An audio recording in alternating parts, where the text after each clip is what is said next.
Dans Sunset Bamila Vintev, la franchise plonge encore plus profondément dans les dilemmes moraux et les questions de justice sociale en confrontant ses personnages à la brutalité des choix de vie ou de mort.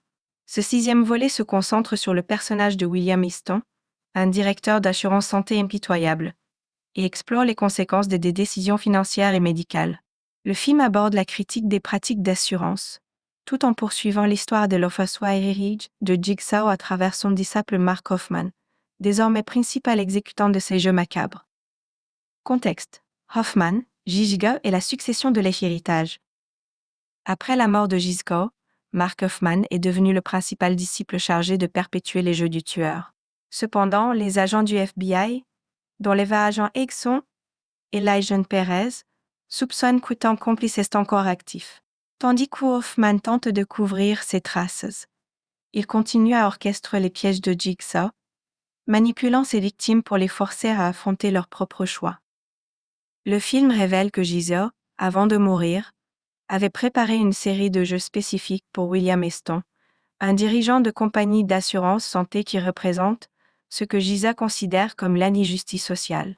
Dans les enregistrements laissés par Kramer, il critique l'éthique de William et sa méthode de sélection des assurés, basée sur des formules statistiques et des critères financiers sans considération pour les personnes elles-mêmes.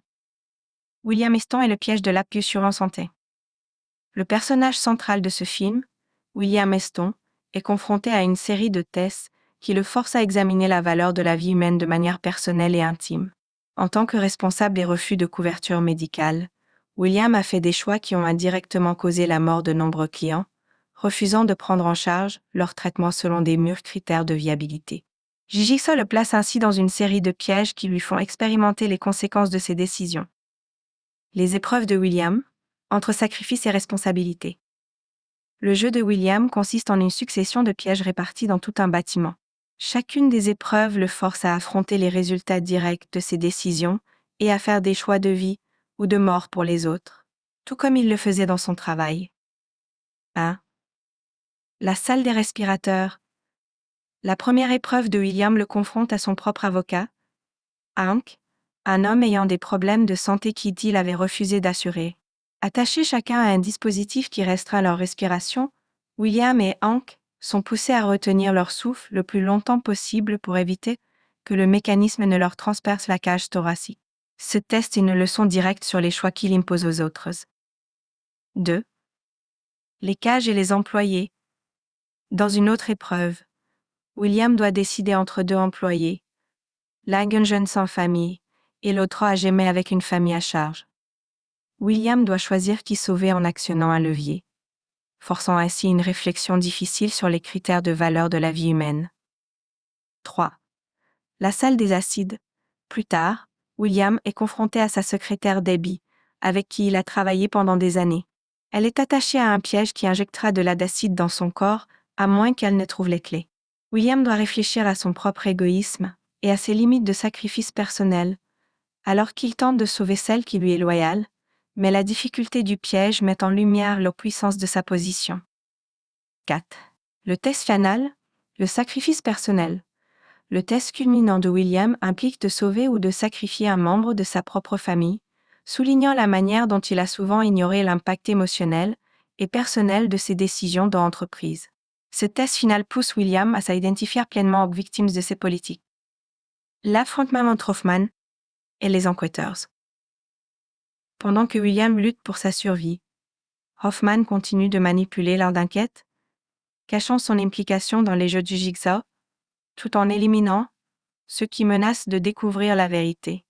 Cependant, les agents Exxon et Perez, qui enquêtent de plus en plus près de lui, trouvent des preuves accablantes. Ils découvrent un enregistrement modifié de la voix de Jigsaw, mais avec des indices révélant la voix de Hoffman.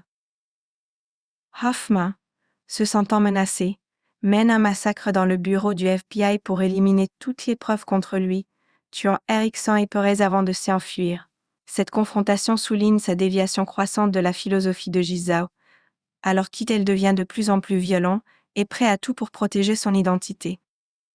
La révélation finale est le message de Jigsaw. Dans le climax 16, la dernière épreuve de William le confronte aux proches de l'une de ses victimes, qui ont le choix de lui accorder l'on ou d'ordon, ou de le tuer en utilisant un mécanisme injectant de l'acide. Le film se termine sur une note brutale lorsque William est exécuté par la famille en colère. Un acte qui montre la manière dont la douleur et la perte peuvent pousser à la vengeance. Jija, à travers ses enregistrements, laisse un message final rappelant que ces jeux sont censés offrir une chance de rédemption, mais William n'aura pas eu cette chance. Conclusion. Saw 16 apporte une critique sociale à la franchise, en s'attaquant aux abus des compagnies d'assurance et en questionnant la valeur de la vie humaine à travers les dilemmes moraux de William. Le film approfondit l'héritage de Jigsaw, tout en montrant les déviations de Hoffman, puis s'écarte progressivement de la philosophie originelle de Jigsaw. En mêlant suspense, dilemme et violence brutale, Saw 7 y élargit l'univers de la franchise, tout en accentuant la distinction entre la véritable vision de Jigsaw et les actions de ses disciples.